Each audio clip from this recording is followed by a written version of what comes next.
सकलार्थदन्तं सुवर्णवर्णं भुजगोपवीतं गजाननं भास्करमेकदन्तं लम्बोदरं वारिभवासनं च या कुन्देन्दुतुषारहारधवला या शुभ्रवस्त्रावृता या वीणावरदण्डमण्डितकरा या श्वेतपद्मासना या ब्रह्माच्युतशङ्करप्रभृतिभिर्देवैः सदा वन्दिता सा मां पातु सरस्वती भगवती निःशेषजाड्यापहा। गुरुर्ब्रह्मा गुरुर्विष्णुः गुरुर्देवो महेश्वरः गुरुसाक्षात् परब्रह्म तस्मै श्रीगुरवे नमः। मूकं करोति वाचालं पङ्गुं लङ्घयते गिरिं यत्कृपातमहं वन्दे परमानन्दमाधवम्। आपदामपहरतारं दातारं सर्वसम्पदां लोकाभिरामं श्रीरामं भूयो भूयो नमाम्यहम्। कृष्णाय वासुदेवाय हरये परमात्मने प्रणतक्लेशनाशाय गोविन्दाय नमो नमः। माता रामो मत्पिता रामचन्द्रः स्वामी रामो मत्सखा रामचन्द्रः सर्वस्वं मे रामचन्द्रो दयालुः नान्यं जाने नैव जाने न जाने।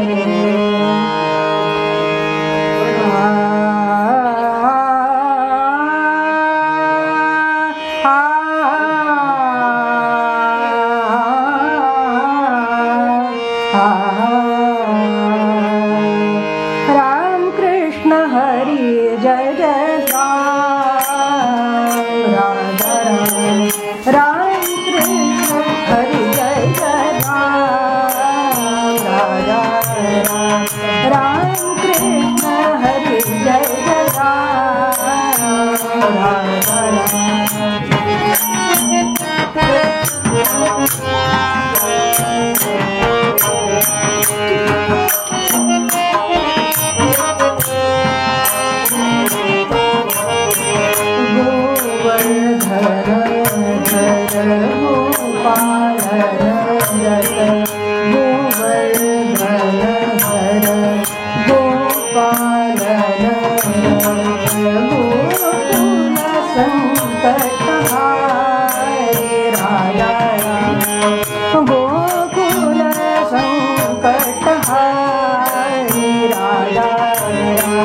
राम कृष्ण हरि जय जय राम राजा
मगाशी बरोबर होता.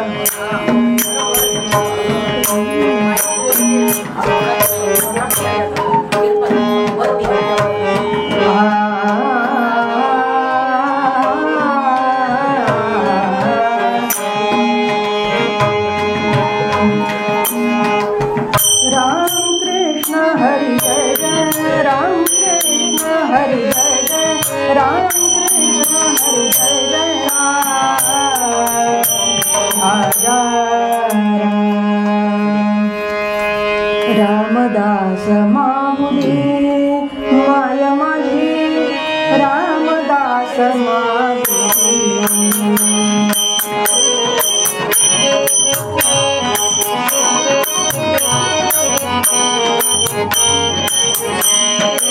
रामदास माऊली माया माझी, रामदास माऊली माया माझी, रामदास माऊली.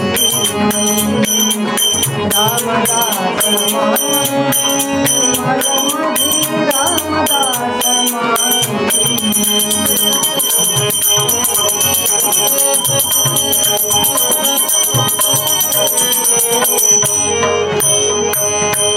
सच्चित सुख धन वरद प्रतापी, सच्चित सुख धन वरद प्रतापी, सच्चित सुख धन वरद प्रतापी. शांतीची सावली माया माझी, शांतीची सावली माया माझी, रामदास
तया लागे पावले माया माझी, रामदास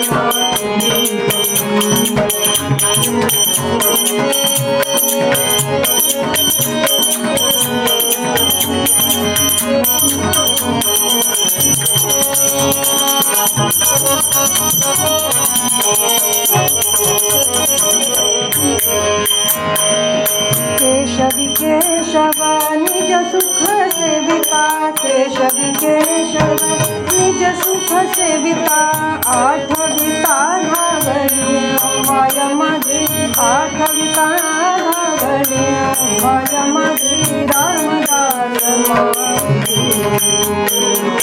रामदास माय माझी रामदास रामदास रामदास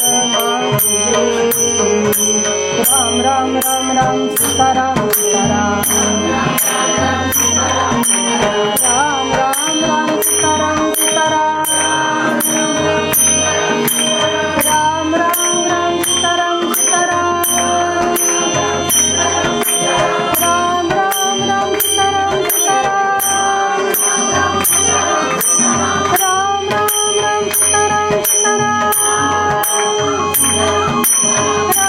राम राम सीताराम सीताराम राम राम राम सीताराम सीताराम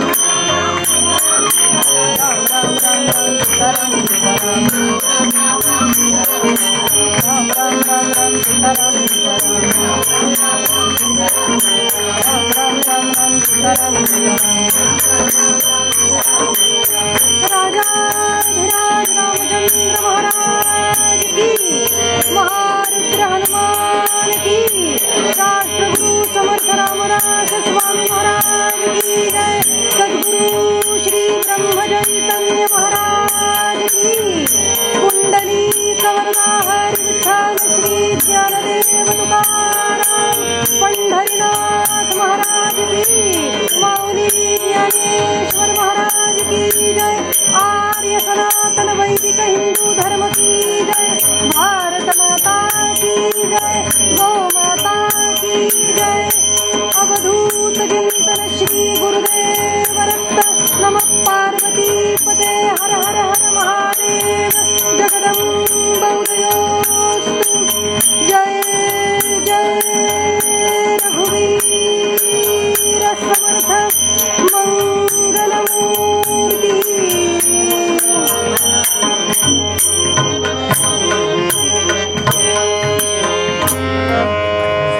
जय जय रघुवीर समर्थ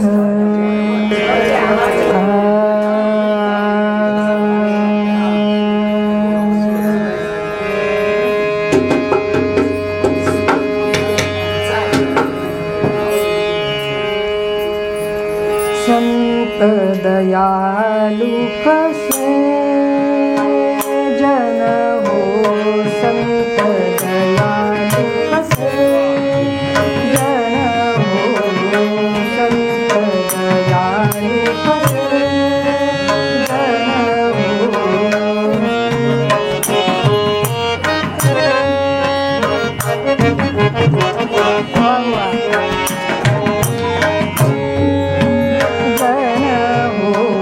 राजा रंक जया सरी से राजा रंक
वाणी संत दयाळू कसे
जन हो।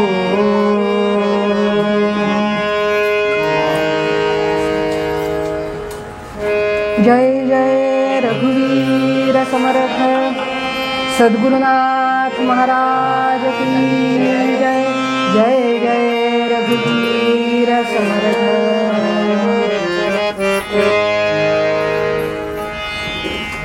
अतिशय आनंदाचा आजचा दिवस आहे, महाराजांचा जन्मोत्सव। त्या निमित्तानं सगळे जमलेले हे भक्तगण, मगाशी सांगितलं ताईंनी तसं की ज्यांच्याकडून सेवा हवी ना महाराजांना, त्यांना आणून ते उभं करतात, आणून बसवतात। अहो आम्ही येणारे कोण, इतके दयाळू आहेत महाराज खरोखरीच की आपण सेवा करावी असा अभिनिवेश यत्किंचित साधकात राहणार नाही याचीही तेच काळजी घेतात आणि सेवा करवूनही घेतात। महाराज अहो आमची काय योग्यता, आमची काय पात्रता की आम्ही तुमच्या समोर उभं राहून सेवा करावी।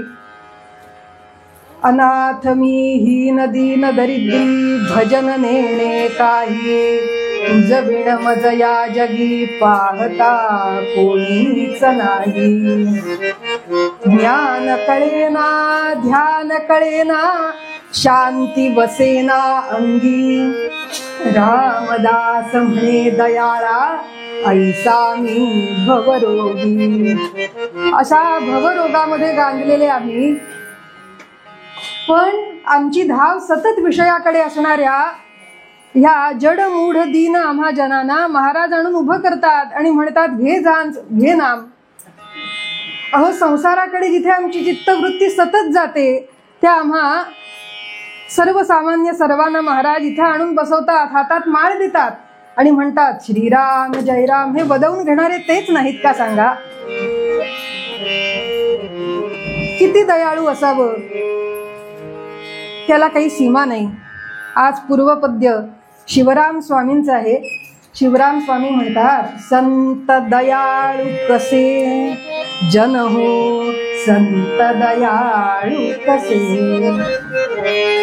किती आश्चर्यकारक विधान आहे पहिलंच महाराजांचं की संत दयाळू कसे, आणि उद्गारानं म्हणाले किती दयाळू असावं संतांनी। इतकं दयाळू अंतःकरण की पुढे दृष्टांत दिला राजा रंक जया सरिसे। ज्यांना राजा रंक उच्च नीच, श्रीमंत गरीब, चांगला वाईट, विद्वान अडाणी कसाही असला तरी तो तितकाच प्रिय आहे। त्याच्यामध्ये भेदबुद्धी म्हणून नाही, भेदबुद्धीच्या हृदयी वसेना असे संत आहेत की ज्यांचं अंतःकरण दयेनं पूर्ण भरलेलं।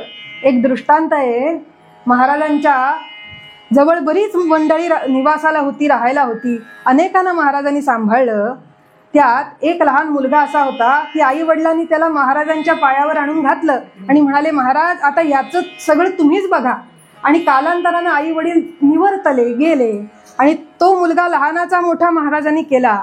तो जसा तरुण झाला, मोठा झाला, रोज मठामध्ये भजन असायचं रात्री. एक दिवस महाराजांनी पाहिलं, अरे ह्या बाळ्याचं काही लक्ष दिसत नाही मठात, कुठे गेला हा.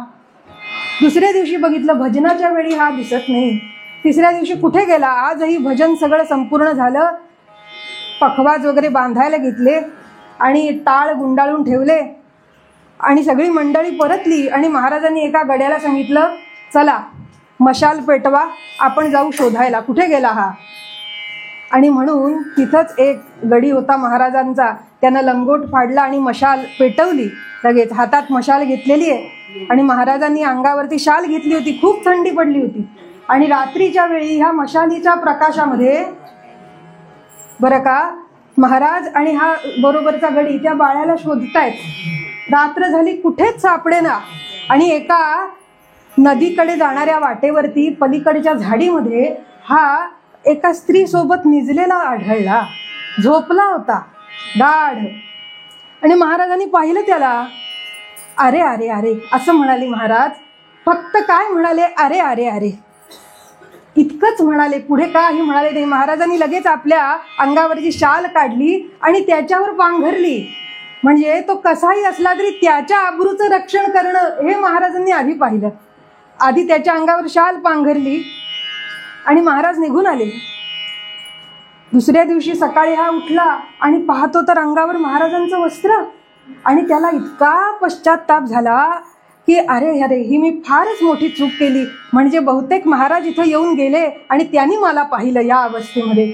आणि त्याला इतका पश्चाताप झाला. बरं महाराजांनी मला पाहिलं पण मला काही बोलले नाहीत, उठवलं नाही. ज्या महाराजांनी मला सांभाळलं, अहो प्रत्यक्ष आई वडील असतील ते सुद्धा म्हणतील, अरे उठ, काय इथे झोपलास, म्हणून शिव्या देतील, शाप देतील. पण ह्या महाराजांनी मला एक अवाक्षरही काही उद्गारलं नाही, बोलले नाहीत.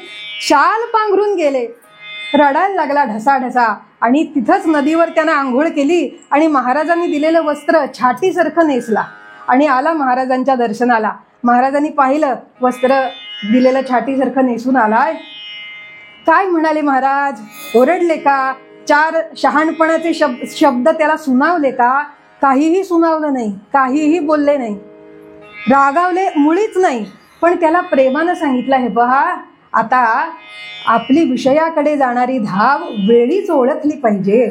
आता तू काय करशील, इतक्या प्रेमानं सांगितलं, आता तू काय करशील. तो रडत रडत म्हणाला, महाराज तुम्ही सांगाल ते करीन, तुमच्या पायी हा जीव सुद्धा द्यायला तयार आहे. अरे अरे इतकी मिळालेली नरतनू व्यर्थ घालवायची, माझ्या पायी अर्पण करून काय मिळणार. त्याखेरीज तू गिरनारवर जा, गिरनार पर्वतावर राहा, तिथं तपश्चर्या कर, असं महाराजांनी सांगितलं. तिथं तो राहिला, पुढे मोठा साधू झाला आणि उत्तरेत नैमिषारण्याच्या तीर्थयात्रेच्या वेळी महाराजांना तो भेटला आणि तिथं मठपती म्हणून त्याची एका मठात नियुक्ती झाली होती. आम्हाला काय वाटतं माहितीये का, एखादा मनुष्य चुकला ना, आमच्या मनाविरुद्ध वागला ना, की त्याला आम्ही शहाणपणा शिकवला पाहिजे, त्याला कळत नाही. अहो इथं कोणी दगड नाही हो. त्यामुळे महाराजांनी इतकं सामर्थ्य असताना सुद्धा काहीही त्याला न बोलता त्याच्यामध्ये परिवर्तन घडवलं. हे महाराजांचं प्रेम आहे बरं का. कोणत्याही जीवाला बदलण्यासाठी आता या कलियुगामध्ये प्रेमाखेरीज दुसरा उपाय नाही, असं महाराज म्हणाले. बघा समर्थ जे आहेत त्यांचं राहणीमान, त्यांची शिकवणी आणि त्यांचा उपदेश थोडा कडक आहे, शिस्तीचा आहे. असं झालंच पाहिजे असा आग्रह आहे. लष्करी शिस्त संप्रदायात आहे. पण महाराजांनी पुढच्या अवतारामध्ये पाहिलं की आता शिस्त सांगून काही लोक शिकणारे नाहीत, त्यांना प्रेमानंच बदलायला हवं. अनेक अनेक दृष्टांत दयाळूपणाचे आहेत. एकदा सगळी मंडळी अशी बसली होती आणि महाराजांजवळ एक कुणबी होता राहायला बरं का. आणि सगळ्यांना पान सुपारी तंबाखू अनलिमिटेड आता महाराजांकडे असल्यावर काय. त्यामुळे हा करायचा काय, दिवसभर बसला की तंबाखू चोळत बसायचा. काम काय, काही करायचं नाही. तो म्हणायचा आहे तितकी माणसं करतील, मीच कशाला करायला पाहिजे, माणसांची काही कमी आहे का, तेव्हा काही तोटा आहे का, काही नाही, करतील म्हणाले कामं. तंबाखू चोळत होता. बरं काही दिवस गेले आणि महिन्याभराने महाराजांनी सांगितलं, बरं का नुसतंच असं तंबाखू खात बसू नये, काहीतरी सेवा करावी रामापुढे, बरं का. आणि सेवा केल्यानंतर मिळणारा प्रसाद आहे ना त्याला मोल आहे. उगाच सेवा न करता प्रसादाचं भोजन करू नये असं प्रेमाने सांगितलं त्याला. आता तो म्हणाला, बरं का महाराज पुरे करा तुमचं चराट, असं तोच म्हणाला महाराजांना. बरं महाराज पुढे काय म्हणाले, बरं ठीक आहे, इतकंच म्हणाले, ठीक आहे पुरे करतो इतकंच म्हणाले. त्याला उलटून काही बोलले नाहीत, शिकवायला गेले नाहीत. आणि इतक्या उदार अंतःकरणानं त्यानं उलट दिलेलं उत्तर सुद्धा महाराजांनी पोटात घातलं, जणू काही पोटच्या पोराप्रमाणे. आणि कालांतरानं त्याची चूकच त्याला कळली आणि त्याच्या वृत्तीत पालट झाला. आम्ही असतो तर काय म्हटलं असतं, उलट उत्तर येतो, अरे कामही करत नाही, उगाच इथं प्रसाद घ्यायला राहिला. नाही नाही नाही, संत दयालु कसे जन हो, संत दयालु कसे, राजा रंक जया सरिसे. ज्यांना राजाही समान आहे, रंकही समान आहे. हा राजा म्हणून त्याला स्पेशल ट्रीटमेंट, हा रंक म्हणून त्याला हाडहाड असं नाही. संतांच्या दरबारामध्ये सगळे समान आहेत. अहो हा विद्वान आहे म्हणून त्याला उच्चासन, हा अडाणी म्हणून त्याला जमिनीचं आसन, नाही नाही, सगळे जमिनीवर, सगळे समान. बरं हा कोणीतरी मोठा शेठ श्रीमंत म्हणून त्याला चांदीच्या ताटात, आणि हा सामान्य म्हणून त्याला पत्रावळीत, असं आहे का, नाही नाही नाही. राजा रंक जया सरिसे, सगळे समान आहेत. बरं हा सद्गुणशाली आहे, ह्याच्याकडे सद्गुण भरपूर, बुद्धी चातुर्य आहे म्हणून त्याला महाराजांनी जवळ घ्यावं, आणि जो साधा भोळा भाबडा आहे त्याला दूर करावं, असं का, नाही नाही नाही. राजा रंक जया सरिसे, सगळे समान आहेत. इथे आलो ना की महाराजांच्या दृष्टीमध्ये भेद नाही. कारण विष्णुमय जग वैष्णवांचा धर्म, विष्णुमय जग वैष्णवांचा धर्म.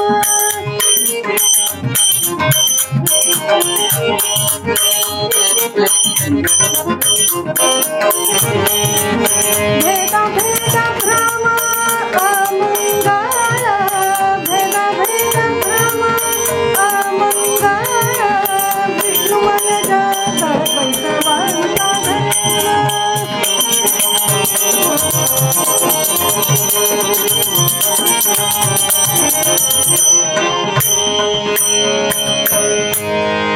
विष्णुमय जग वैष्णवांचा धर्म, भेदा भेद भ्रम अमंगळ. त्यामुळे आम्ही महाराजांच्या चरणी आलो ना, त्यांच्या दयेला पात्र झालो ना, की सगळ्यात पहिली गोष्ट जीवनात काय घडते तर चिंता नाहीशी होते.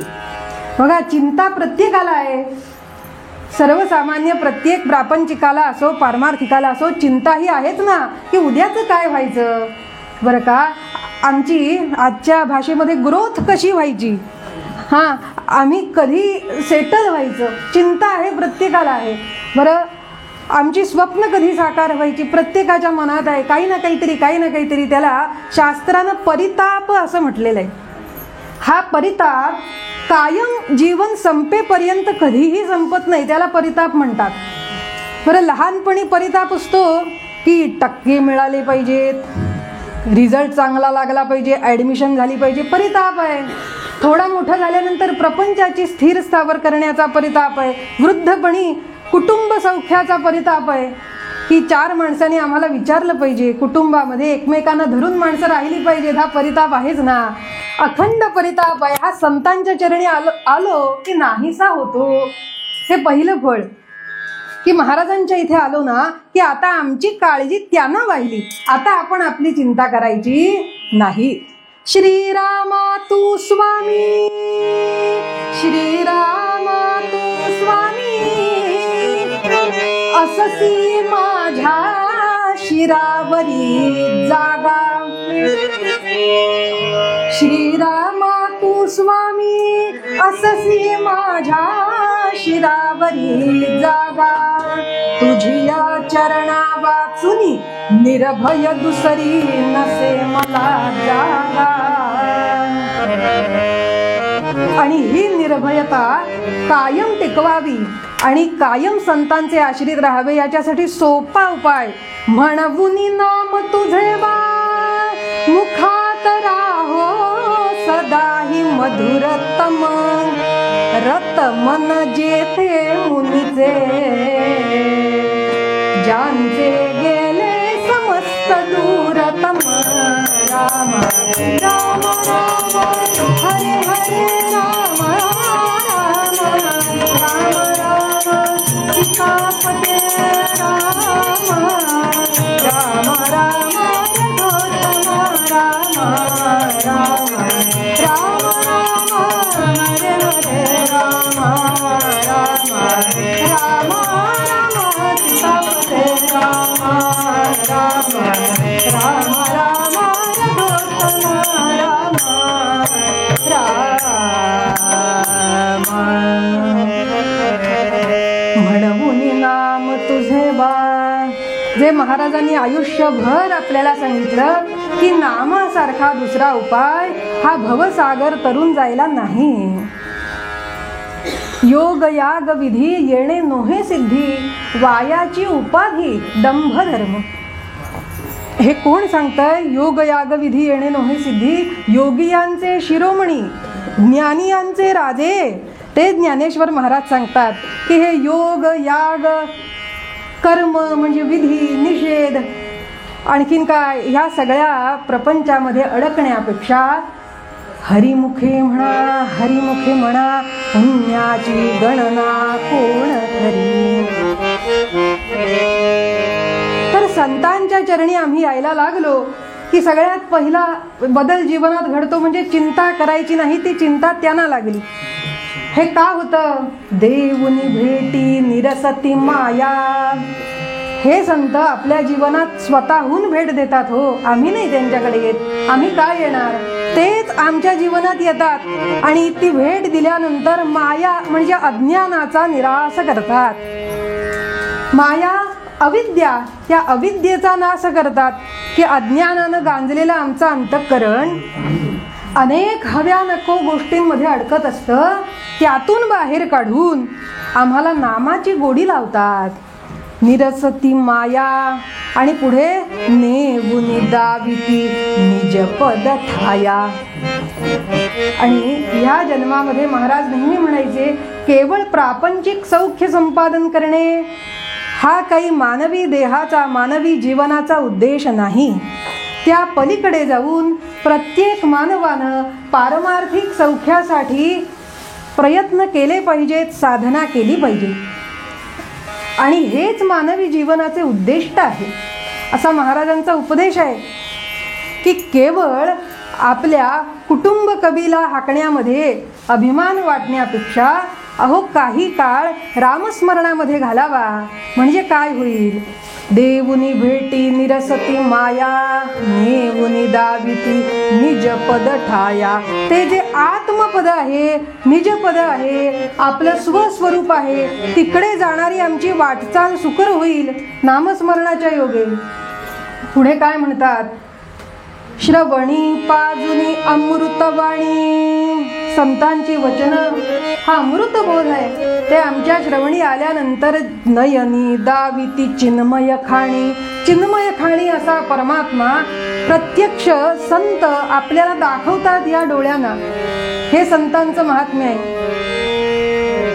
एका श्लोकात वर्णन केलंय आचार्यांनी की कसे असतात संत. मनसी वचसी काये पुण्य पीयूष पूर्णाः त्रिभुवनमुपकार श्रेणी प्रीणयन्तः परगुण परमाणुं पर्वतीकृत्य नित्यं निज हृदि विकसन्तः सन्ति सन्तः कियन्तः. काय म्हणाले? मनसी वचसी काये, काया वाचा आणि मनानं पुण्य पीयूष पूर्णाः पुण्यरूपी अमृतानं भरलेले असे संत आहेत.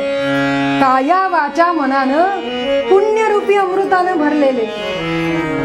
त्रिभुवनम उपकार श्रेणी प्रीणयंतः, त्रिभुवनावरती उपकार करण्याची, एकच उपकार नव्हे उपकारांची मालिका करण्याची प्रीणयंता आवड ज्यांना आहे ते संत, की ज्यांना त्रिभुवनावर उपकार करायचे, त्यांना स्वार्थ म्हणून काही नाही, अनेक उपकार इतरांवर करत राहावे असे संत, परगुण परमाणून दुसऱ्याचा परमाणू इतकासा लहानसा गुण सुद्धा पर्वती कृत्य नित्यम, पर्वता एवढा मोठा करतात ते संत, की जे दुसऱ्यामध्ये अगदी लहानसा जरी गुण असला ना तरी तो पर्वतासारखा मोठा करतात.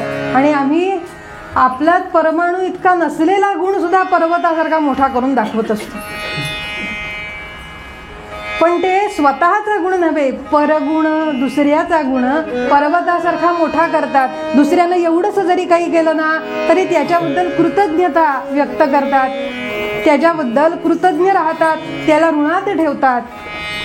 परगुण परमाणून पर्वतीकृत्य नित्यम निज हृदय विकसंतः, स्वहृदयामध्ये निज हृदय विकसंतः, एखादं कमळ जसं सूर्योदयानंतर अलवार असं उगवावं, असं फुलावं, तसं ज्यांचं अंतःकरण कमलाप्रमाणे विकसंतः संती संतः कियंतः, असे संत कितीसे असतील?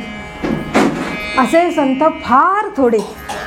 अहो त्यांचा सहवास लाभणं म्हणजे जन्मोजन्मीची पुण्याई पणाला लावणं आहे. त्यावर कुठे संतांचं क्षणभर दर्शन होतं.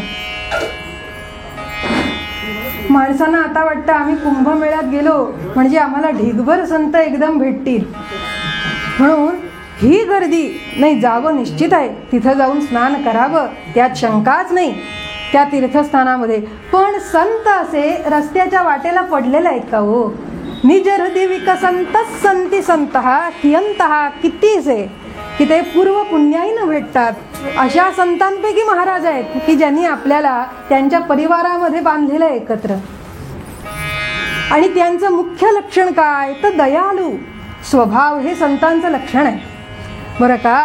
आणि ते दुसऱ्याचं हित पाहून त्याच्यावर दया करून अंतःकरणानं त्याला आपलंसं करतात. की संतांकडे गेल्यावर का बरं वाटतं? कारण तिथं प्रेम मिळतं, आणि जिथं प्रेम मिळतं तिथं आपलेपणा वाटतो, आणि तो सहवास हवा हवासा वाटतो, आणि वृत्ती अलगद रामाकडे वळते. कशी वळते कळत नाही. श्रवणी पाजुनी अमृतवाणी नयनी दाविती चिन्मय खाणी. आणि शेवटच्या चरणात शिवराम स्वामी म्हणतात, शिवरामाचे अभिनव लेणे. हा शिवराम स्वामी अभिनव लेणं, माझ्याकडे विशेष लेणे आहे. लेणं म्हणजे काय? अलंकार, एखादा दागिना, लेणं ज्याला म्हणतात ना, हे अभिनव लेणं माझ्याकडे कुठलं आहे? शिवराम स्वामी म्हणतात, कुठलं लेणं मी जीवनामध्ये मिळवलं? छान तोडा मिळवला का भिगबाळी मिळवली का आणखीन काय पट्टा मिळवला का तुरा मिळवला? कुठलं लेणं मी संपादन केलं? जसं स्त्रियांची अनेक लेणी आहेत, हार आहेत, कमरपट्टे आहेत, बाजूबंद आहेत, चिकार. हां मग कुठलं लेणं श्रेष्ठ? हां, हातातलं कडं श्रेष्ठ का पायातली पैंजण श्रेष्ठ का बांगड्या श्रेष्ठ? काय? अभिनव लेणे. शिवरामाचे अभिनव विशेष लेण आहे. लेवविले मज संत कृपेने. ते म्हणाले ते लेणं श्रेष्ठ, की अनेक सोनं नाणं जमीन जुमला किती काय काय काय काय लेणी जरी घेतली ना तरी त्यापेक्षा श्रेष्ठ असं भगवंताचं प्रेम, ते लेणं मला संत कृपेनं मिळालं. जे संत भगवंताचं चिंतन करून त्याच्याबद्दलच्या श्रवणी पाजुनी अमृतवाणीचा बोध आम्हाला देऊन भगवंत स्वतः नयनी दाखवतात, आमच्यावर दया करतात, अशा संतांच्या सहवासात मला भगवंताचं प्रेम हे लेणं लाभलं, असं शिवराम स्वामी म्हणतात. आणि भगवंताचं प्रेम एकदा उत्पन्न झालं ना की मग प्रपंचाची धाव जी आहे, प्रपंचाकडे जाणारी वृत्तीची धाव आहे, ती आपोआप तिथे मंदावून भगवंताकडे झेपावते.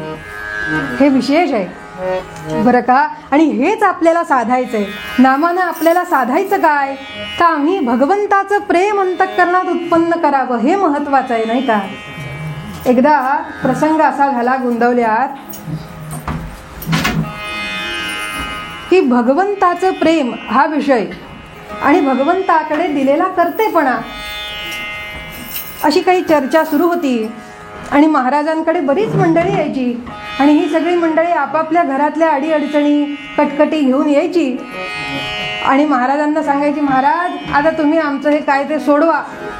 काही जण तर असे इंग्रजीत म्हणजे हायपर होऊन यायचे की येतानाच ओरडत यायचे, महाराज ते बाकीच्यांना बाजूला करा, आधी आमचं बघा काय झालं. मग महाराज त्या सगळ्यांना शांत करायचे. काही जण घरातली इस्टेटीची कामं घेऊन यायचे, महाराज हे आमचे बंधूचे वितुष्ट आलेलं आहे बघा, कोणाचा सत्याची बाजू आहे, आमचा पांडवांचा पक्ष आहे. मग महाराज म्हणायचे, आता ठरवूया कोणाचा, पांडवांचा कौरवांचा, शांत व्हा. मग सगळ्यांच्या प्रश्नांची उत्तरं महाराजांकडे आहेत. त्यामुळे गावोगावची मंडळी रोज ही गर्दी. काही जण सासू सुनेची भांडणं घेऊन यायचे, महाराज आमच्या सुनेला जरा 4 बोल शिकवाच. मग काही जण सांगायचे येऊन, अहो महाराज काळ आता पूर्वीसारखा राहिलेला नाही, आमच्या सासूबाईंना जरा शहाणपणा शिकवा. महाराज म्हणायचे सगळ्यांना शिकूया आणि सगळ्यांना समाधान करून इतका वेळ जायचा त्यात की दुपार व्हायची आणि आलेली सगळी मंडळी भोजन प्रसाद तो मुख्य तो घेऊन मग घरी जायची. रोज 100-200 माणसं पंक्तीला असायची. त्यामुळे एक दिवस एक असा शेतकरी होता आणि तो महाराजांपुढे बसून रडायला लागला, उपरण्याला डोळं पुसायला लागला आणि म्हणाला, महाराज देवानं सोन्यासारख्या 4 लेकी दिल्या, पण या फाटक्याच्या पदरी का हो दिल्या? जर चांगल्या श्रीमंताच्या घरी दिल्या असत्या ना तर सुखानं नांदल्या असत्या. आता त्यांची लग्न कशी करू ही चिंता मला सारखी जाळते. महाराज म्हणाले, तू चिंता करू नकोस, ज्यानं त्यांना जन्माला घातल्या तोच त्यांचं काय ते बघील. त्या तुला सांभाळायला दिलेल्या कन्या आहेत, त्या तुझ्या नव्हे. ज्यानं जन्माला घातल्या ना तोच त्यांना सांभाळेल. पण तो पुन्हा रडायला लागला. इतक्यात महाराजांनी पाहिलं, बाजूला एक तबक होतं, सगळं नोटा आणि पैशांनी भरलेलं होतं. ते त्याला सांगितलं, उपरणं पसर आणि त्यात ते तबक ओतलं आणि यात दोघींची लग्न कर असं आधी म्हणाले. पुढच्या दोघींची व्यवस्था ही रामच लावील. आणि तो रडत डोळे पुसून गेला आणि जाता जाता महाराजांनी सांगितलं, करता भाव आपल्याकडे नाहीच, राम करता म्हणता पावसी येश कीर्तीत प्रताप. त्यामुळे जे काही करायचे ना हे राम बघील, तुम्ही काळजी करू नका. एवढा बोध ऐकला आणि बाजूला एक श्रीयुत पाठक म्हणून बसलेले होते. ते उठून आले आणि म्हणाले, महाराज हे काही आम्हाला पटलं नाही. जर रामच सगळं करणारा करता आहे तर मानवी प्रयत्नांना अर्थ तो काय राहिला? महाराज म्हणाले, शंका घेऊ नका, कर्तव्य आपण करावं पण कर्तेपणा रामाकडे द्यावा. त्यावर पाठक म्हणाले, जर कर्तेपणा रामाकडेच आहे तर सुखदुःखाचे भोग मात्र जीवाला आहेत ना, ते कर्मांचे भोग आहेत. मग जो कर्म करतो तोच भोग भोगतो. राम काय बघणार? जे आपणच करायला हवं सगळं काही जीवनात. राम काय येऊन पोट भरणार नव्हे आमचं. तर महाराज हसले आणि म्हणाले, तुमचं म्हणणं तरी काय पाठक? ते म्हणाले, जर सगळेच राम करत असेल ना तर महाराज तुम्ही आत्ता संकल्प सोडा की उद्या दुपारी 200 माणसांना भोजन प्रसाद घालीन असा संकल्प सोडा आणि स्वयंपाक करायचा नाही असा आदेश द्या, बघूया कसा राम जेवायला घालेल. तर महाराज म्हणाले, तयारी आहे. असं म्हटल्यावर लगेच पाठकांनी देवापुढचं ते पळी ताम्हण सगळं आणलं आणि महाराजांना सांगितलं, करा संकल्प. महाराजांनी लगेच आचमन करायला सुरुवात केली आणि संकल्प सोडला की उद्या याच मठात 200 माणसांना भोजन प्रसाद घालीन. आणि तिथंच आदेश दिला की कुणीही काहीही शिजवायचं नाही, सामान आणायचं नाही, चूल पेटवायची नाही, काही करायचं नाही. पण 200 माणसांना भोजन प्रसाद आहे तेव्हा यायचं मात्र नक्की. पण इथं येऊन काय करायचं? तर म्हणाले, नुसतं उगीच बसायचं नाही तर नाम घ्यायचं, ते मात्र सोडायचं नाही. ठीक आहे, सगळीकडे कर्णोपकरणी वार्ता पोहोचली की महाराजांनी सांगितलं 200 माणसांना भोजन प्रसाद आहे. अहो पण काही करायचंच नाही. आता हे काहीतरी वेगळंच आहे, आजपर्यंत असं काही कुठे पाहिलं नाही. त्यावर दुसऱ्या दिवशी 200 काय 2000 माणसांची गर्दी जमली. का तर त्या पहिल्या 200 आपला नंबर लागला पाहिजे ना. आणि गंमत बघायला की राम कसं काय जेवायला वाढणार, फजिती नाही का होणार. महाराजांनी संकल्प तर सोडला. सगळे तिथं मंदिरात आले आणि सगळे शांत. अहो सकाळपासून चूलच पेटलेली नाही, सगळे निवांत शांत बसलेत, नाम घेतायत. महाराज बसले होते पलीकडच्या आसनावर आणि दुपारचे 11 वाजले, 12 वाजले, 1 वाजला. तरी सुद्धा हू नाही की चू नाही. आणि थोड्या वेळाने जशी जशी दुपार व्हायला लागली, एक लहान मुलगा उठला. सगळ्यांनाच कडाक्याच्या भुका लागल्या, कुणीच काही सकाळपासून खाल्लेलं नाही. आणि तो लहान मुलगा उठला आणि रडत रडत आईच्या पदराशी असा झुरायला लागला. म्हणाला, आई आता मला सहन होत नाही, मला भूक लागली, मला आता खायला दे. म्हणून आईच्या पाठीत असे बुक्के मारायला लागला आणि तिचा पदर खेचायला लागला. म्हणाला, दे मला आत्ताच्या आत्ता खायला. त्यावर आई काय म्हणाली, बाळ तू मला का त्रास देतोस? तीही बिचारी भुकेलेली होती सकाळपासून. आपल्याला कोणी बोलवलं? त्या महाराजांनी, जा त्यांना जाऊन सांग, जा, मला इथं त्रास देऊ नकोस म्हणाली. म्हणून तो तसाच रडत रडत डोळे पुसत महाराजांजवळ आला आणि म्हणाला, महाराज मला भूक लागली. आणि महाराजांनी काय केलं, त्याच्या डोक्यावरनं हात फिरवला. म्हणाले, बाळ असाच रडत जा आणि त्या रामाला सांग की रामा मला भूक लागली, जा त्याला जाऊन सांग. म्हणून तो बालक तसाच रडत रडत रामापुढे येऊन उभा राहिला. थोरल्या राम मंदिरात घडलेला प्रसंग आहे. त्या रामापुढे उभा राहिला आणि त्यानं डोळे पुसले आणि म्हणाला, रामा मला भूक लागली, मला भात हवा, असं म्हणाला. आणि मला भात हवा, आत्ताच्या आत्ता हवा. आणि असं रामापुढे निरागसतेने रडत रडत म्हणायला लागला. आणि इतक्यात बैलगाड्यांचा आवाज आला आणि 2 बैलगाड्या मठाबाहेर येऊन थांबल्या. घुंगरांचा आवाज आला, बैलांच्या पायांचा आवाज आला. सगळ्यांनी कान टवकारले. इतक्या दुपारी कोण बरं आलं असेल म्हणून त्या बैलगाडीतून एक मनुष्य धावत धावत महाराजांजवळ आला आणि त्यानं लोटांगण घातलं महाराजांना. म्हणाला, महाराज मी गेल्या वर्षी इथं आलो होतो आणि रामाला नवस केला होता की जर मला पुत्रप्राप्ती झाली तर 200 माणसांना भोजन प्रसाद घालीन. आणि पुत्र तर झाला पण नवस फेडायचा राहिला. आणि काल रात्री माझ्या पत्नीच्या लक्षात आलं आणि ती म्हणाली, आपला तो नवस फेडला पाहिजे, उद्याच्या उद्या तुम्ही निघा, इथनं सगळे शिधा साहित्य काही अन्न बरोबरच घेऊन जा, भाजी वगैरे सगळं घेऊन जा म्हणाली. आणि तिथं थोडंसं गरम करून या, जवळच काही कोसांवर गाव होतं म्हणून 2 बैलगाड्या भरून मी 200 माणसांचं स्वयंपाक आणलेला आहे म्हणाले. आता इथे थोडा उशीर झालाय पण मंडळीनं आपण वाढूया का, असं त्यानं विचारल्यावर महाराजांच्या नेत्रात अश्रू तरळले. महाराज उभे राहिले आणि रामासमोर साष्टांग दंडवत घातला आणि नमस्कार केला की रामा तू खरंच किती दयाळू की आपल्या भक्ताचा शब्द कसा राखला पहा. आणि सगळ्यांना आनंदी आनंद झाला. जय जय रघुवीर समर्थ जानकी जीवन स्मरण जय जय राम, सगळे गजर करायला लागले. आणि इतक्यात महाराजांनी त्या श्रीयुत पाठकांना बोलवलं. म्हणाले, पाठक या. आहेत का इथे कोणी पाठक?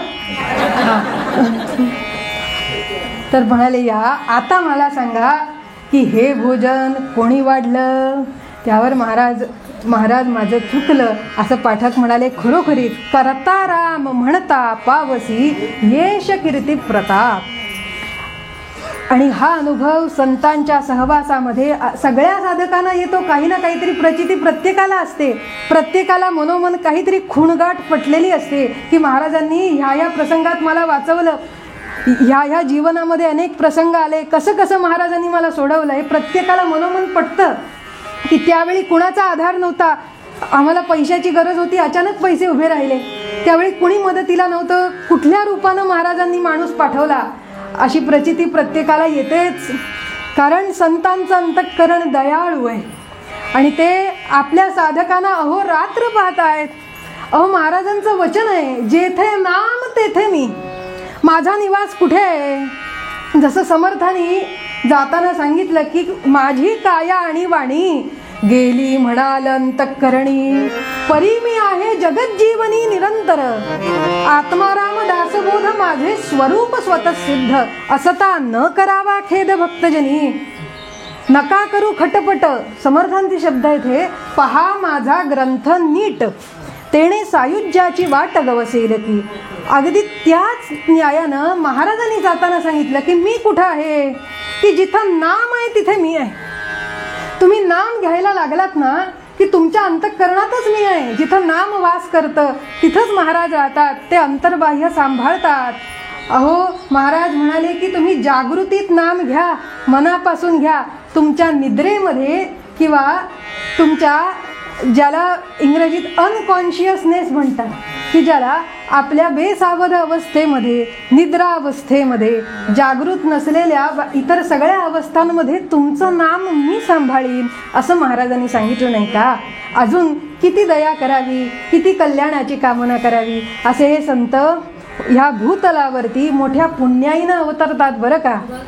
यांचा अवतार इथं होणं ही साधी गोष्ट नव्हे. अहो, अनेक वंशांची पुण्याई पणाला लागते, त्यावेळी संतांचा घरी जन्म होतो. तो कसा होतो हे आता आपण आख्यानात बघूया. पूर्वपद्यात शिवराम स्वामी सांगतात,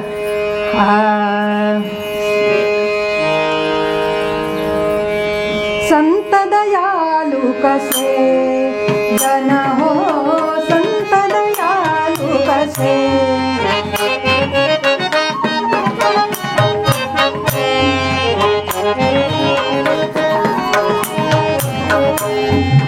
जन हो राजा रंक जया सरिसे हो, राजा रंक जया सरिसे हो, संत दयालु कसे.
थोड्या वेळ नाम घेऊया. सगळ्यांना विनंती आहे, खणखणीत टाळी वाजवून खणखणीत नाम घेऊ. बरं, कीर्तनातली टाळी कशी वाजवायची याचं प्रमाण नामदेव महाराजांनी सांगितलंय. हे टाळी अगदी अलगद वाजवायची का, हळूहळू वाजवायची का, खाली वाजवायची का, केवढ्या जोरात वाजवायची, कशी वाजवायची. वरते करा कर दोन्ही, हे दोन्ही हात वर करायचे. किती वर करायचे? नुसते असे असे वर नाही करायचे. तर वरते करा कर दोन्ही, पताकांचे अनुसंधानी. जितक्या पताका उंच आहेत ना तितके हात असे उंच करायचे, म्हणजे जितके वर करता येईल तेवढे करायचे आणि टाळी वाजवायची. तर ती खरी टाळी. नाहीतर वाजवू की नको, वाजवू की नको, वाजवू की नको अशी नव्हे. त्यामुळे सगळ्या श्रोत्यांना विनंती आहे, तुम्ही जगदीश मूर्ती आहात, त्यामुळे अत्यंत विनम्र भावानं तुम्हाला प्रार्थना आहे की हात वर करून टाळी वाजवायची आणि मोठ्यांदा नाम घ्यायचं. श्रीराम जय राम जय जय राम.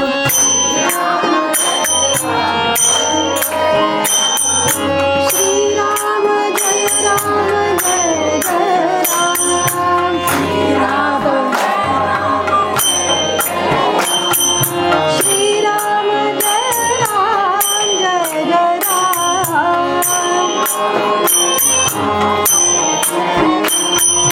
श्रीराम जय राम.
सातारा जिल्हा, माण तालुका.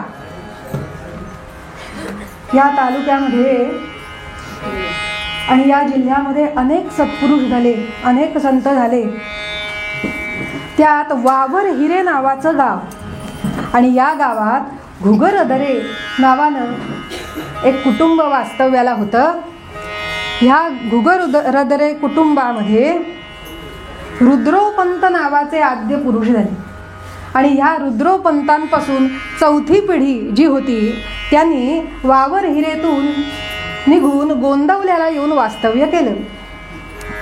आणि गोंदवल्यास येऊन राहिल्यानंतर प्रपंच सुरू होता. त्यावेळी कुलकर्णी पण हे वाटून दिलेलं असे. त्या त्या तालुक्यातील कुलकर्णी हे पद होतं की तिथल्या जमिनी, त्यांचा सारा आणि सगळी सरकारी कामकाजाची जबाबदारी ही त्या कुटुंबातल्या सदस्याकडे दिलेली असायची. आणि झालं काय, जडजीवा धरण्या अवतरती,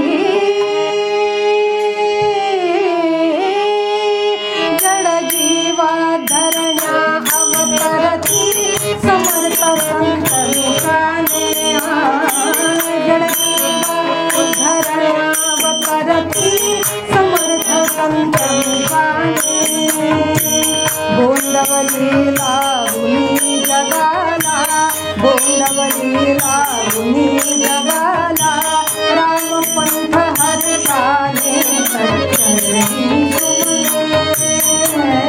बाबू, बाबू कीर्तन रूपाने. त्यांच्या चरणी आजची ही कीर्तन रूपी सुमन व्हायची आहे. अहो, जे गोंदवल्यास येऊन राहिले तिथं शंकराची उपासना त्या कुटुंबानं केली, आणि त्यांना लिंगोपंत नावानं एक मुलगा झाला ज्याचं नाव ठेवलं लिंगोपंत. आणि हे लिंगोपंत महाराजांचे आजोबा. बरं, भक्तीची सुरुवात कुठून होते ते आपण पाहतोय की एखादा सत्पुरुष कुळामध्ये जन्माला येतो, त्याची पूर्वपीठिका काय आहे, त्याचा बेस काय आहे. 3 पिढ्या आधीचा विचार का केला चरित्रकारांनी, कारण त्यांचे आजोबा कोण, लिंगोपंत हे कुलकर्णी होते, गावाचे प्रमुख होते, आणि त्यांची वृत्ती भगवंताकडे लागलेली. आमुचे कुळी पंढरीचा नेम, सदा राहो मुखी नाम पांडुरंगाचे. आणि हे लिंगोपंत अहो एकादशीला, दर शुद्ध एकादशीला पंढरीची वारी करत असत. दररोज सकाळी उठले ना की अंथरुणातच काही काळ नामजप, त्यानंतर स्नान संध्या पूजा आटोपून गीतेचा एक अध्याय रोज मोठ्याने म्हणण्याची त्यांची परंपरा होती. की रोज गीता म्हणायची, आणि मग भगवंताचं नामजप करून झाल्यावर काही कामकाज केलं की दुपारी नैवेद्य झाला की संध्याकाळी पुराण श्रवण करायचं, रात्री भजन करायचं, सकाळी काकडा करायचा, असा नित्यनेम पांडुरंगाच्या भक्तीचा सुरू होता. यांचा कुलवृत्तांत असा सांगितला. शुक्ल यजुर्माध्यं दिन, शुक्ल यजुर्माध्यं दिन, ब्राह्मण देशस्थ गाव गोंदवले. शुक्ल यजुर्माध्यं दिन, ब्राह्मण देशस्थ गाव गोंदवले. लिंगोपंत पितामह, लिंगोपंत पितामह, संत जनी मालिकेत नोंदवले. अहो, या लिंगोपंतांचा अधिकार असा की संतांच्या मालिकेमध्ये ज्यांचं नाव नोंदवलेलं आहे असे गोंदवल्याचे लिंगोपंत म्हणून प्रसिद्ध होते. व्याप इतका मोठा होता, तो व्याप सांभाळून भक्ती करत होते, अखंड भगवंताचं नाम जपत होते. त्यांचा दिनक्रम, त्यांचं जीवनशैली, त्यांची आषाढी वारीचा नेम कसा सुरू होता.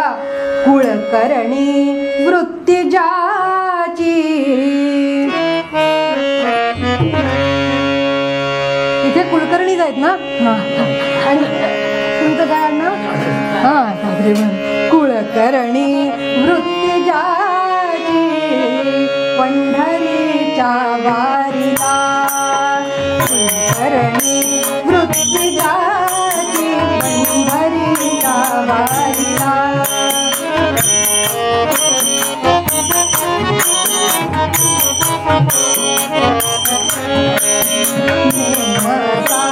नित्यता ये व्याप तुझ्या दारिला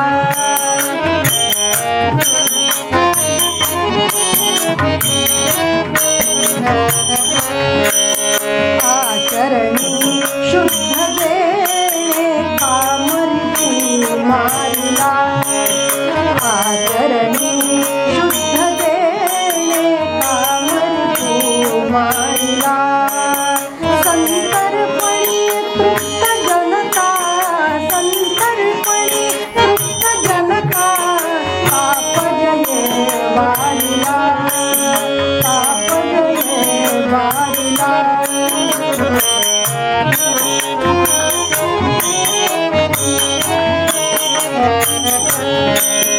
परमार्थी वा प्रपंची परमार्थी वा प्रपंची हरिभावे गायला हरिभावे गायला हरिभावे गायला हरिभावे गायला कुलकर्णी वृत्तिदासी पंढरीचा वारिला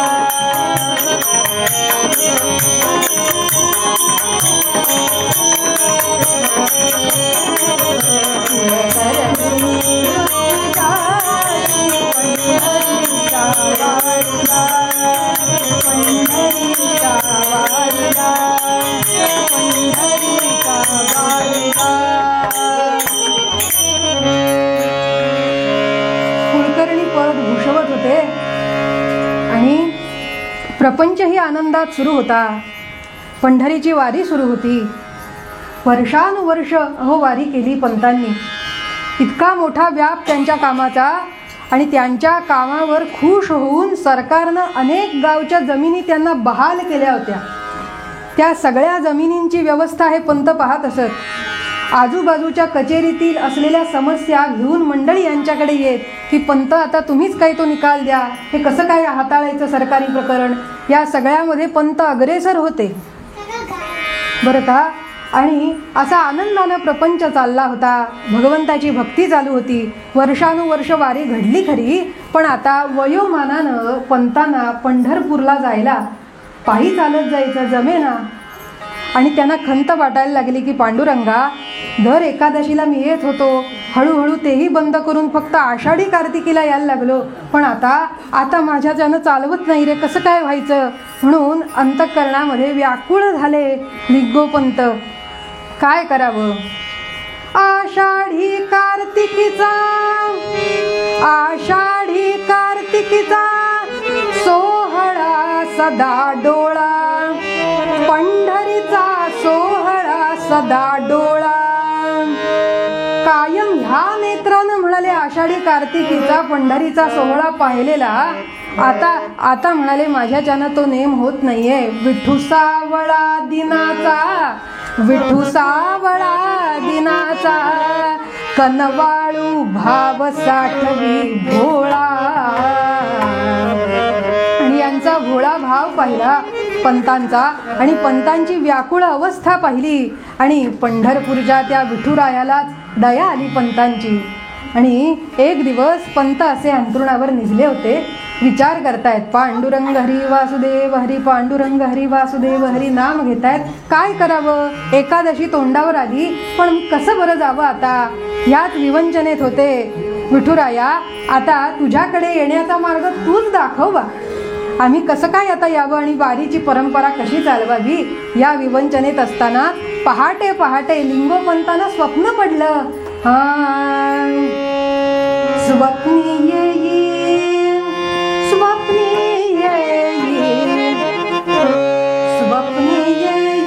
प्रत्यक्ष पांडुरंग, स्वप्नी येई प्रत्यक्ष पांडुरंग, तुझ्या पूर्वजी मदतीले अंतरंग, तुझ्या पूर्वजी मदतीले अंतरंग.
स्वप्न पडलं आणि त्या स्वप्नात प्रत्यक्ष पांडुरंगानं दर्शन दिलं.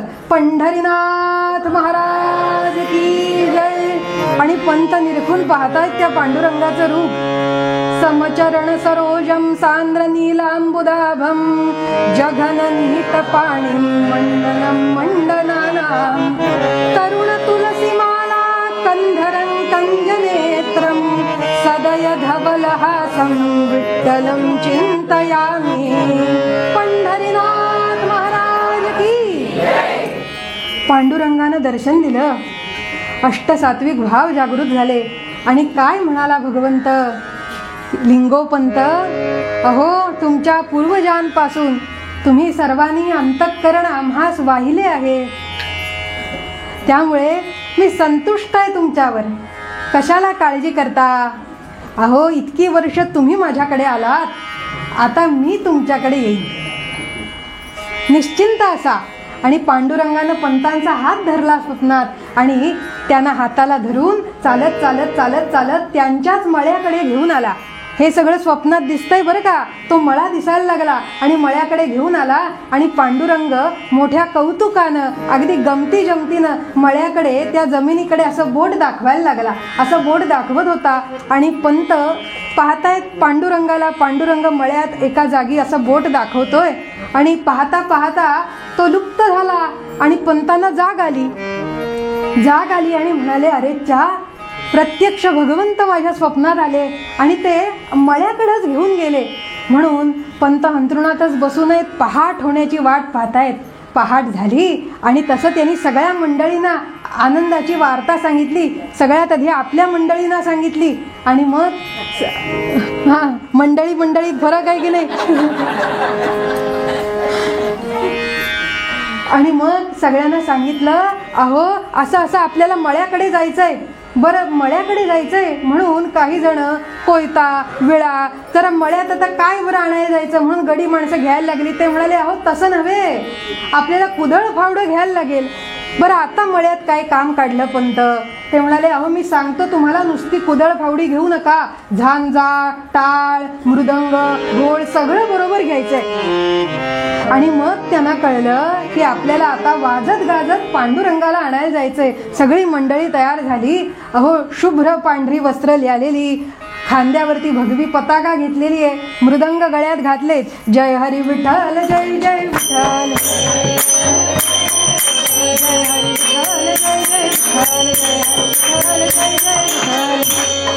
गजर करत करत आली आणि त्या मळ्यामध्ये पंतांनी सांगितलं, इथंच खोदा.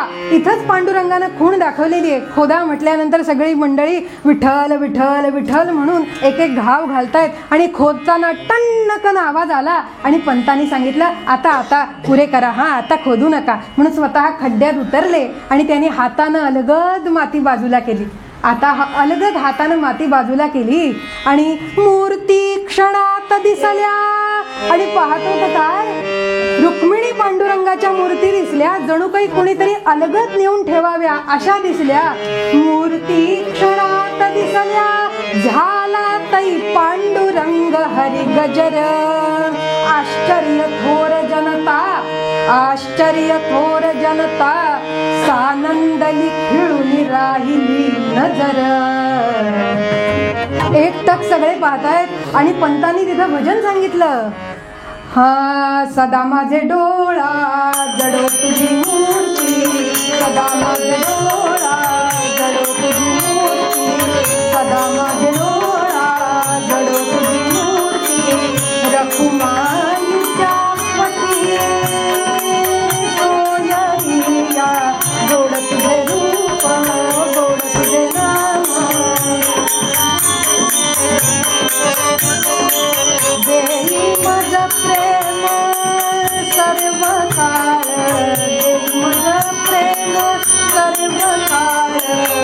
सभामध्ये डोळा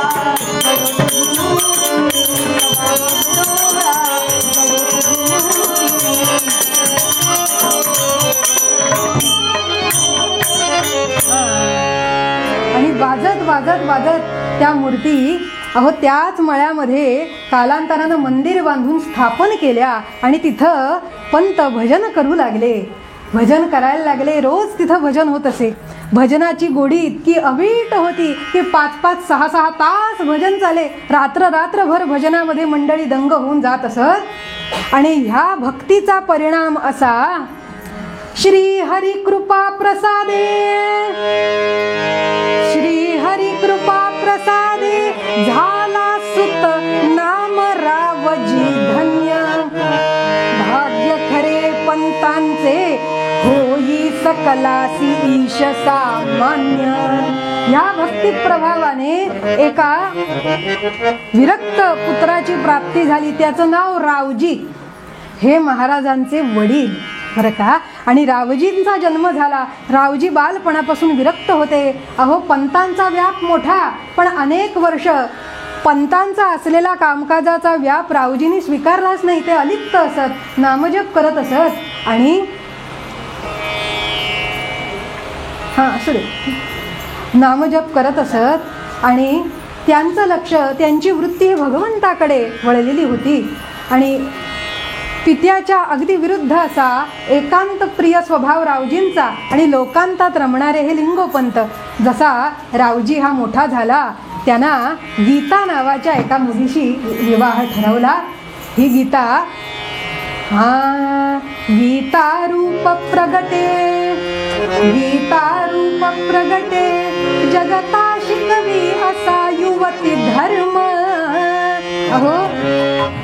ही गीता जणू काही गीतेची साक्षात सगुण मूर्ती असावी अशी ती गीता. आणि गीता रूप प्रगटे गीता शिकवी जगा युवती धर्म. शब्दाने नच साध्वी, शब्दाने नच साध्वी आचार प्रभव हे खरे वर्म. आपल्या आचरणानं सगळ्यांना गीता शिकवत असे अशी ती गीतामाई. तिच्याशी रावजींचा विवाह झाला. लहान वय होतं बरं का, 12-15 वय होतं. तेव्हापासून ह्या गीतामाई गोंदवल्यात आल्या आणि सगळीकडे चैतन्य निर्माण झालं आणखीनच. कारण या गीतामाईंचा स्वभाव कसा, तर अडलेल्यांना मदत करावी. कोणाच्या गरिबा घरच्या कोणी लेकी बाळी सुना असतील त्यांची बाळंतपणं करावी. आपल्या घरातलं दूध, दही, तूप, लोणी हे त्यांना पोचतं करावं. त्यांच्यासाठी औषधाचा खर्च करावा. असं गीताबाई सगळ्यांसाठी झटायच्या, सगळ्यांना नाम घ्यायला लावायच्या. आणि काही जर गरीब म्हणाले की माय किती हो कष्ट करता तुम्ही आमच्यासाठी, लोणी तूप दही आपल्या घरचं देईल का कोण सांगा. आपण साठवलेलं लोणी लोण्याचं केलेलं तूप असं सढळ हातानं कोण देणारा आहे का. पण या गीतामाई अख्ख्या गावाला पुरवायच्या, अडलेल्या नडलेल्यांची कामं करायच्या, सगळ्यांना सेवा धर्म आपल्या आचारानं शिकवत होत्या. आणि कुणी काय म्हटलं ना की इतकं आमच्यासाठी करता म्हटल्यावर त्या म्हणायच्या की मला तुमच्याकडून काही नको, तुम्ही फक्त रामनामाच्या 108 माळा करा म्हणजे मला मिळालंच सर्व, असं गीतामाई सांगायच्या. ह्या रावजी आणि गीतामाईंचा असा सुंदर प्रपंच चालला होता की जर कोणी गावात आजारी पडले ना तर त्या आजारी पडलेल्यांपैकी घरातील कोणीतरी धावत यायचे रात्री अपरात्री सुद्धा आणि म्हणायचे, गीतामाय तुमच्या हातचा खिमट भात द्या म्हणजे आमच्या घरातल्या आजारी व्यक्तीला बरं वाटेल. खिमट म्हणजे मऊ भात, दूध भात तुमच्या हातचा द्या म्हणजे औषधाची गरज नाही, वैद्याकडे जायची गरज नाही, तुमच्या हातचा भात द्या म्हणजे मला बरं वाटेल, आम्ही घरी नेतो, असं गीतामाईंना आग्रह करून न्यायच्या. काय असतील सांगा गीतामाई.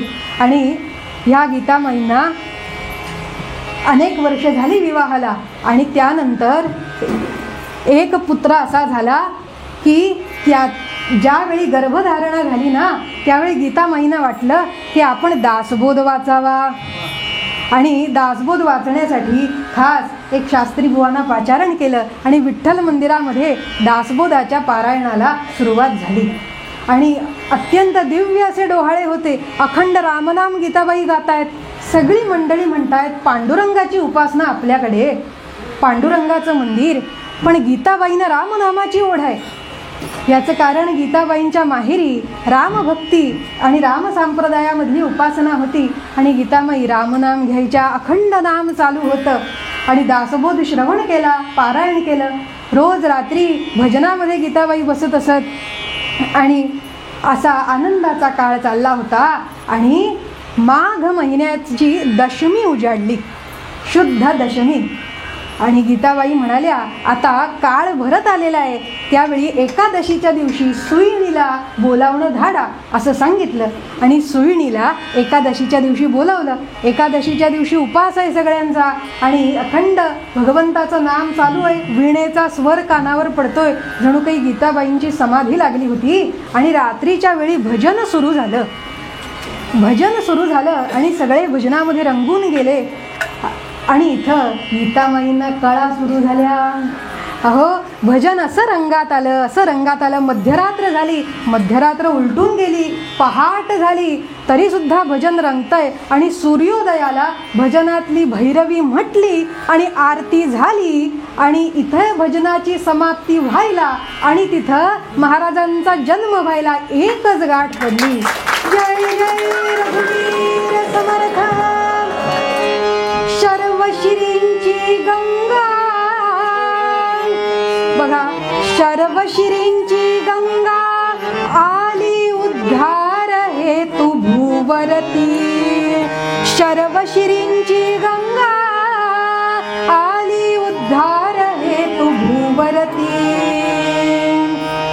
अहो गोंदवली ते काली सद्गुरु रामदास अवतरती.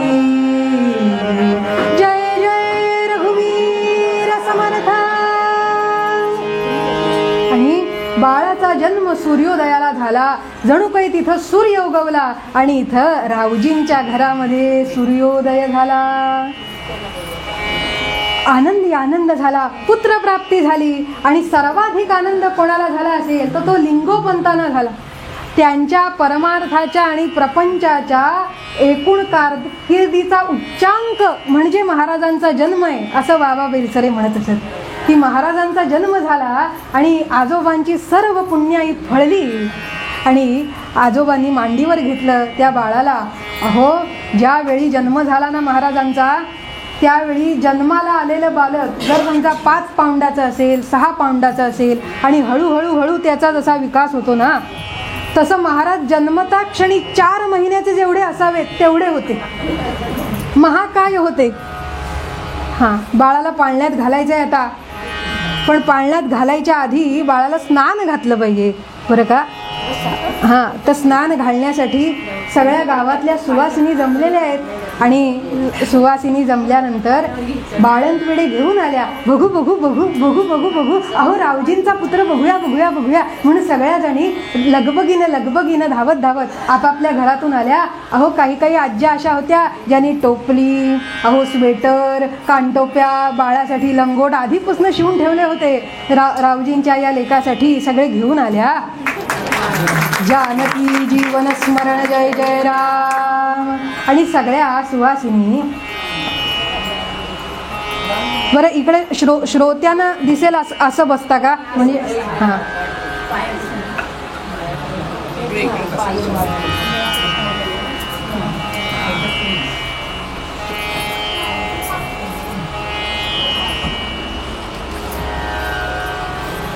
आणि सगळ्या सुवासिनी जमल्या आणि ऊन पाण्यानं स्नान घालतायत. ऊन म्हणजे कोमट गरम पाण्यानं स्नान घालतायत आणि त्या स्नानाचा सोहळा काय वर्णावा. अहो त्या स्नानामध्ये इतकी सुगंधित द्रव्य होती, काय काय होतं, किती पदार्थ होते त्याचं वर्णन आहे.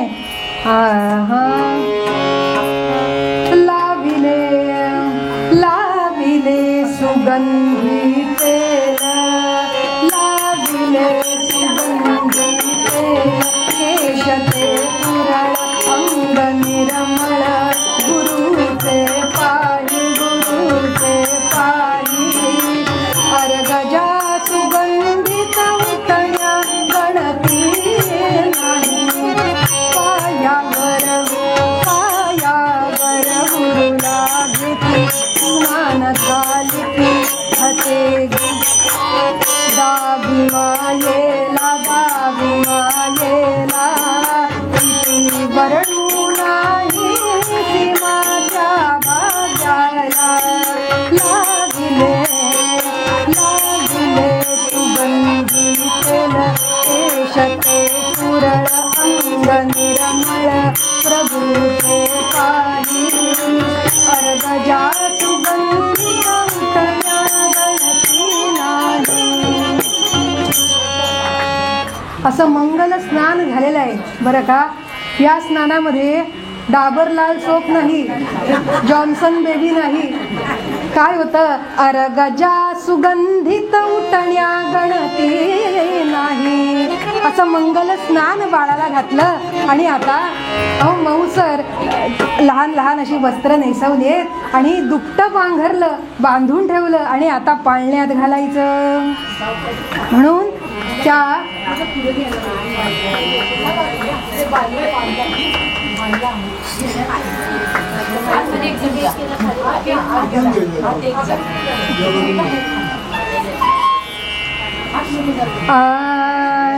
आणि सगळ्या सुवासिनी जमल्यात आणि त्या बाळाला पाळण्यात घालतायत.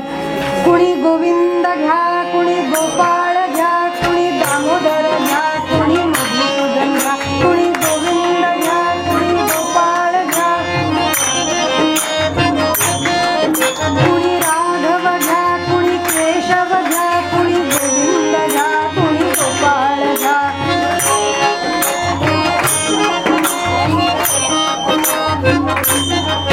कुणी गोविंद घ्या, कुणी दामोदर घ्या, कुणी केशव घ्या, कुणी माधव घ्या, कुणी अधोक्षज घ्या, कुणी गोविंद घ्या, कुणी गोपाळ घ्या, कुणी गोविंद घ्या, कुणी गोपाळ घ्या, कुणी केशव घ्या, कुणी माधव घ्या, कुणी गोविंद घ्या, कुणी गोपाळ घ्या.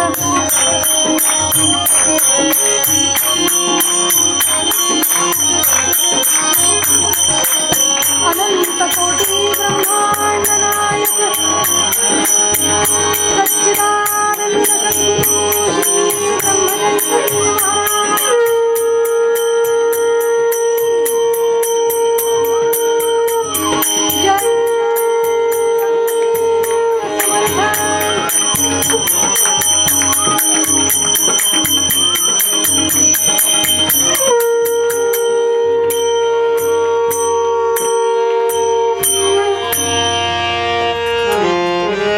बाळाला पाळण्यात घातलेलं आहे. 12व्या दिवशी यथासांग बारशाचा सोहळा झाला आणि ही गर्दी त्या बारशाला लोटली होती. गावोगावची मंडळी आली होती.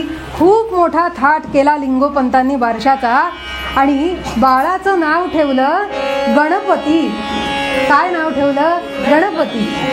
अहो महाराज जन्माला आले ना, हो हो हो, महाराज जन्माला आले ना त्या दिवसापासून ते अगदी शेवटच्या दिवसापर्यंत महाकाय होते, स्थूलदेही होते. म्हणून गणपती हे नाव ठेवलं. आणि आता सगळ्या सुवासिनी औक्षण करतात. औक्षण झालं की बाळाला आता आपण सगळ्यांनी बरं का निजवायचं आहे. आणि कसं जोजवायचं?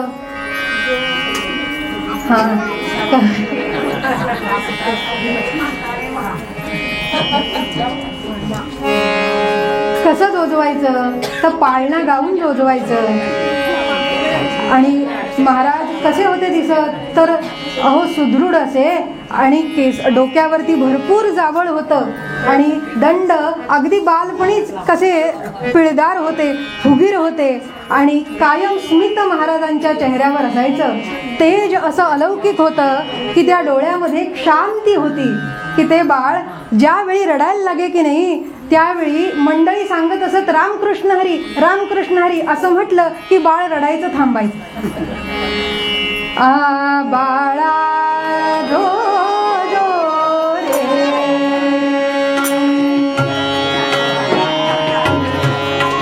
बाळा जो जो रे जो जो बाळा जो जो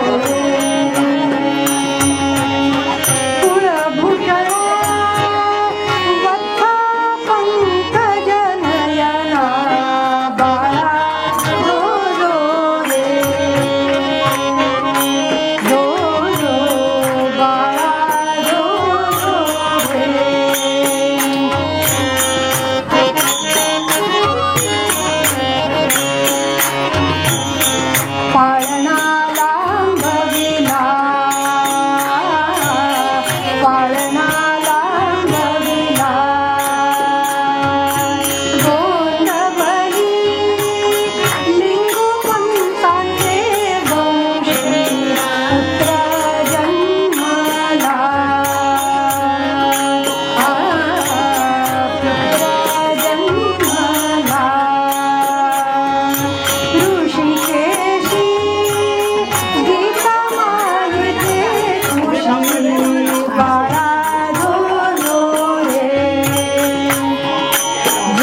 बाळा जो जो रे, जो जो बाळा जो जो रे.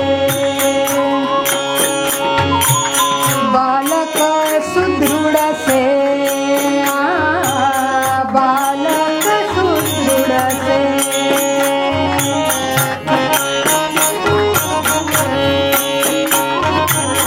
बालक सुदृढ से, गोड हसे, माथी जावळ बिलसे, नेत्री दोन हिरे, सकाकत से, तेज घराळत कैसे. बाळा जो जो रे, जो जो बाळा जो जो रे. ब्रह्म चैतन्य,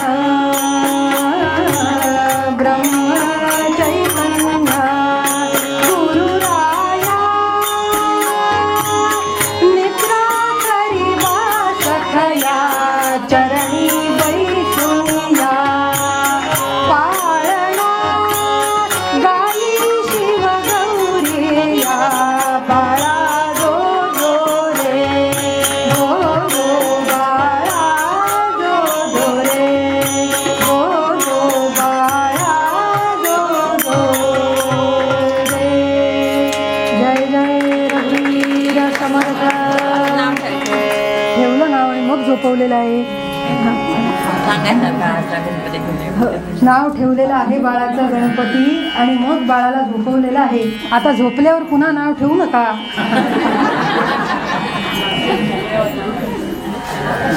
आणि ते बालक पाळण्यात निजलंय का?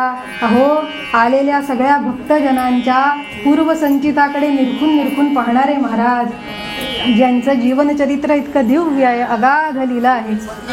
आणि ह्या महाराजांनी लिंगोपंतांच्या वंशात रावजींच्या पोटी जन्म घेऊन सगळ्या जडमूढ हीन दीन अबाल वृद्धांना एकच उपदेश केला, तो म्हणजे रामनाम घ्या आणि आपली जीवनाची नौका पुढे तरून न्या.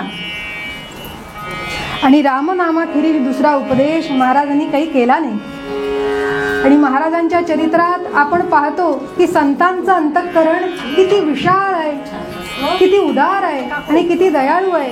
अनेकांचा उद्धार महाराजांनी केला. पाहिलं नाही की हा पापी आहे का पुण्यवान आहे, अहो हा उच्च आहे का नीच आहे, असं काही पाहिलं नाही. अभेद वृत्तीनं सगळ्यांकडे एका समदृष्टीनं महाराजांनी पाहिलं आणि सर्वांना आपलंसं केलं. हाच संदेश पूर्वपद्यात शिवराम स्वामी सांगतात की राजा रंक जया सरसे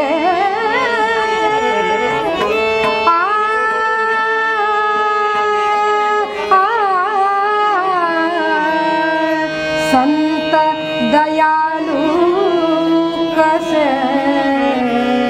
जन हो, संत दयालु कसे.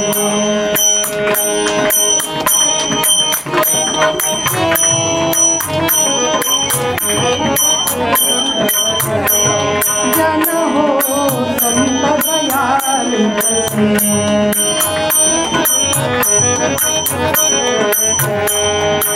राजा रंग जया सरसे हो, राजा रंग जया सरसे.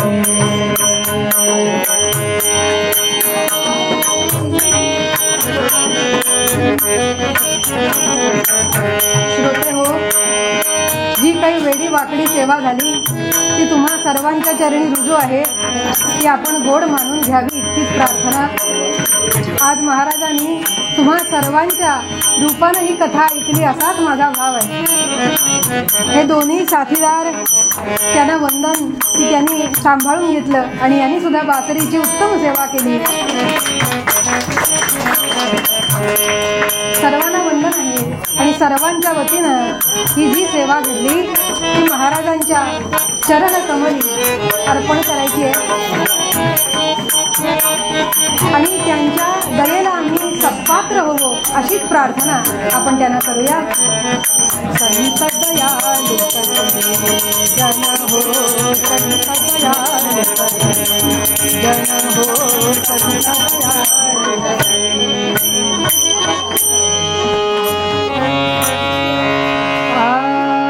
झाले कीर्तन शेवट गोड करा मनी धरा श्री जानकीच्या वरा. कीर्तन वाजवा करताळी नाम घोषे पाठता हो न होई. येथून कल्याण साम्राज्य सौख्यराशी अवघे उठा ओवाळा राघोबाशी. झाले कीर्तन शेवट गोड करा मनी धरा श्री जानकीच्या वरा.